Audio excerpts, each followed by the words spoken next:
कुंडली, जिसे जन्म कुंडली या राशिफल भी कहते हैं, वैदिक एस्ट्रोलॉजी का एक इंपॉर्टेंट पार्ट है। यह बेसिकली आपके जन्म के समय का एक कॉस्मिक मैप होता है।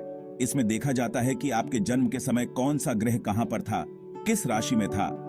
इस चार्ट से हम किसी भी व्यक्ति के पर्सनैलिटी, उसके फ्यूचर में क्या हो सकता है और उसकी स्पिरिचुअल जर्नी कैसी होगी, इन सब के बारे में जान सकते हैं। कुंडली 12 भावों या 12 घरों में बंटी होती है और हर घर जिंदगी के अलग अलग पहलुओं को रिप्रेजेंट करता है। कुंडली को समझने और भविष्यवाणियां करने के लिए इन 12 भावों को समझना बहुत जरूरी है। एक टिपिकल कुंडली 360 डिग्री के सर्कल की तरह होती है, जिसे 12 भागों में डिवाइड किया जाता है, जिन्हें हम भाव कहते हैं। हर भाव 30 डिग्री का होता है और ये लाइफ के अलग अलग हिस्सों से जुड़े होते हैं। जन्म के समय इन भावों में ग्रहों की पोजीशन व्यक्ति के गुणों और जीवन में होने वाली घटनाओं को प्रभावित करती है। एक टिपिकल कुंडली 360 डिग्री के सर्कल की तरह होती है, जिसे 12 भागों में डिवाइड किया जाता है, जिन्हें हम भाव कहते हैं। हर भाव 30 डिग्री का होता है और ये लाइफ के अलग अलग हिस्सों से जुड़े होते हैं। जन्म के समय इन भावों में ग्रहों की पोजीशन व्यक्ति के गुणों और जीवन में होने वाली घटनाओं को प्रभावित करती है। पहला भाव लग्न रिप्रेजेंट करता है खुद को, आपके लुक्स को, आपकी हेल्थ और आपके पर्सनालिटी को। दूसरा भाव रिप्रेजेंट करता है पैसों को, परिवार को, आप कैसे बोलते हैं और आपकी स्टार्टिंग एजुकेशन को।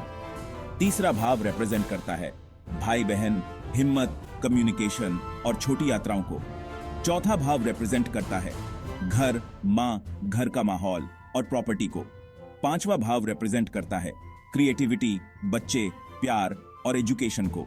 छठा भाव रिप्रेजेंट करता है सेहत, दुश्मन, कर्ज और रोज के कामों को।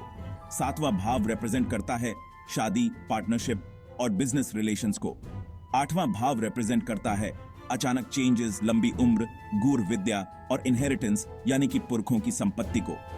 नौवां भाव रिप्रेजेंट करता है हायर एजुकेशन, फिलॉसफी, धर्म और लंबी यात्राओं को। 10वां भाव रिप्रेजेंट करता है करियर, लोगों में आपकी इमेज और पावर को।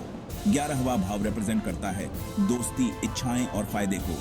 12वां भाव रिप्रेजेंट करता है खर्चे, नुकसान, लोनलीनेस और स्पिरिचुअलिटी को। कुंडली को समझने के लिए इन भावों में ग्रहों की पोजीशन और उनके रिलेशनशिप को एनालिसिस करना बहुत जरूरी होता है। हर ग्रह का अपना महत्व होता है और यह जिस भाव में होता है या जिस भाव को देखता है, उस पर अपना प्रभाव डालता है। ज्योतिषी अलग अलग फैक्टर्स को ध्यान में रखते हुए, जैसे ग्रहों की ताकत, उनका एक दूसरे से क्या संबंध है और दशा, ग्रहों की पीरियड को देखकर व्यक्ति के जीवन का पूरा एनालिसिस करते हैं।